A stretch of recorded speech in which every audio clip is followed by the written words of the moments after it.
in fact end on the 21st of December 2012. And it just so happens that it is the end of their great year, which is the great cycle in their calendar, which just happens to last, which happened to last for 26,000 years, which is in line with precession of planet Earth. And precession of planet Earth essentially means that our Earth is at an axis.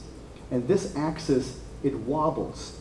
And for that wobble, or for that axis to come back into its original position, it takes roughly 26,000 years.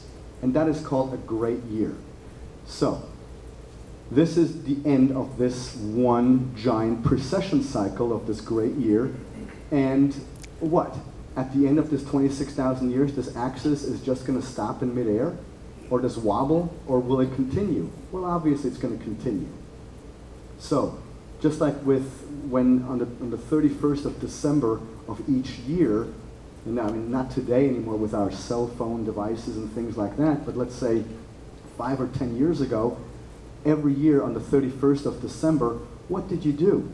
You went to the store and you bought yourself a new calendar for the upcoming year. That's the exact same thing with the Mayan calendar. And you know, if you really want some arguments to tell your friends that they should snap out of it with their stupid 2012 predictions, you can tell them 4 arguments that are extremely simple to remember, but they're extremely powerful. And that is that we all need to know in this room that it's not 2012 right now. And you're like, what? What is he talking about? Maybe he really is crazy with that hair. So I ask you this. Have you ever noticed how we have gone from 1 BC to 1 AD? There never was a year 0. Mathematically, that's incorrect. So it's either 2011 or it's already 2013. That's argument number 1.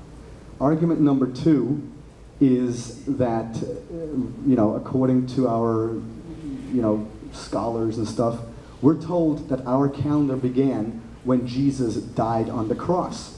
Okay. Well, we know for a fact, not for a fact, but we know for a fact that there are 4 ideas of when Jesus allegedly, and that's my opinion, allegedly, died on the cross at what age? Some people say 33. That's the most accepted age. But some very, very reliable sources, archaeologists, have determined that he might have died at 31, at 32, 36, and even 38. So let's say the 38 thing is correct. That means that, you know, add 6 years to the 1, so we're off by 7 years. Then, do we know, with the whole, you know, the thing is that our calendar might have begun at the birth of Christ. Okay. Actually, what I just gave you with the death of, or him dying on the cross should have been argument number 3, not argument number 2. But, so the second argument should have been our calendar began at the birth of Christ. And according to scholars, that was during the reign of King Herod. Now, we know for a quote-unquote fact that King Herod died in 5 BC. So, and this is where the math now makes sense. So 5 plus 1 is 6. So we're off by at least 6 years now. And then you do that third argument that I just gave you, or whether or not, you know, the calendar started when Jesus died on the cross, which in my opinion he never did. But that's a whole other story. Yes, more than an hour, let me tell you. And of course, Jesus 100% was a historical figure, and no, he was not an alien.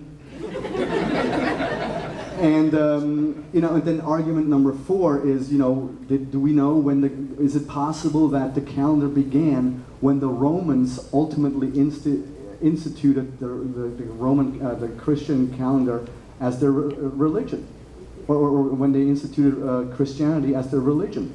And if that is so, then that was in 371 AD during the Council of Nicaea and all of this. So, you know, I need you to know that we can be as far off as 370 or 380 years with our calendar. The Maya calendar is 100% correct. It's just that superimposing the Mayan calendar on top of our calendar, that is where this discrepancy is. What about So, leap year? Oh, well, argument number 5. Argument number 5 is that the Mayans never took into consideration the leap year. So right there, you've got all these things where right now it's not 2012. And, you know, right there, the whole argumentation about that the world will end at in 6 months, right? It's all nonsense. So, you know, the whole 2012 December 21st thing is Y2K 2.0, in my opinion. And so, don't even worry about it. Go have a party, have a good time. We'll be fine. Next. Good morning. Thanks for being the logical, spokesman for Back to Fantasy. Thanks. Sort of even though according to my meme, I'm saying that it was aliens for everything, but hey. I tried for your hairdo this morning, just couldn't pull it off. Well, it's in stealth mode. Yeah, it's been for about 30 years. Yeah.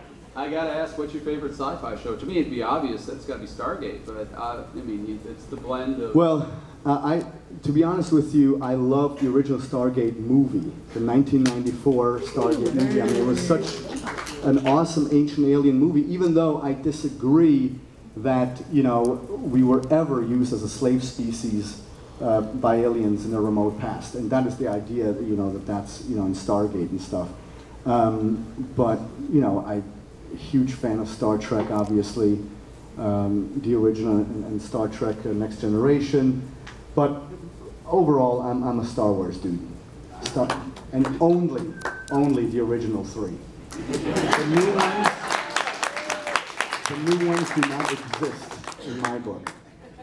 Thanks for being here. Thank you. And then, you know, and then there's great science fiction movies out there, you know, that really truly embrace the ancient alien theory. I mean, Mission to Mars is a great movie that you know, explores that idea. But even, you know, the original Total Recall with Arnold, I mean, that's 100% ancient alien. And then, you know, the idea or the concept behind the new Indiana Jones movie was 100% ancient aliens. But the execution was horrid. Horrid. If anybody wants to know what I think about Kingdom of the Crystal Skull, after this, by the way, we're going to, you know, take pictures and all this after this, but let's not do it in here. We'll do it at my table, which is table 26 in Dealer Room B. So meet me over there. But I brought a whole stack of magazines of Legendary Times, which I publish. And in that magazine, I have a whole 6-page paper on why Kingdom of the Crystal Skull absolutely sucked ass. So if you're interested in that, read it. Like I said, it was a great concept, but the execution was horrid. Next. Oh, it's Bossk. Yeah, Bossk. Yes. Actually, this is my Gorn, should I do? Oh, right, Gorn, yes. Heard you say on TV, and actually in the short time you were here, 2 significant statements, which I agree very much as well. You said that these ancient peoples weren't fools. You know, they're remarkably sophisticated. What they wrote and what they saw was real. Mm-hmm. Okay. And then you also said that you have this universality of a belief in flying serpents and dragons, which appear in almost every culture. What you've also said, though, is these people didn't really see dragons. They saw rocket ships, and they thought they must be dragons. Now, you're basically saying these people are pretty stupid then, because they couldn't tell a living creature from a machine when they were familiar with those machines. No, they were not. They were simple machines in ancient times. No, they weren't. They even shot steam and things, and were mechanical. Not 10,000 years ago. No, but none of these things you're recording were 10,000 years ago, because we don't have even written language until about 4,000. That is an incorrect statement. Any professor at a university in wait. Wait, I'll let you talk. All right.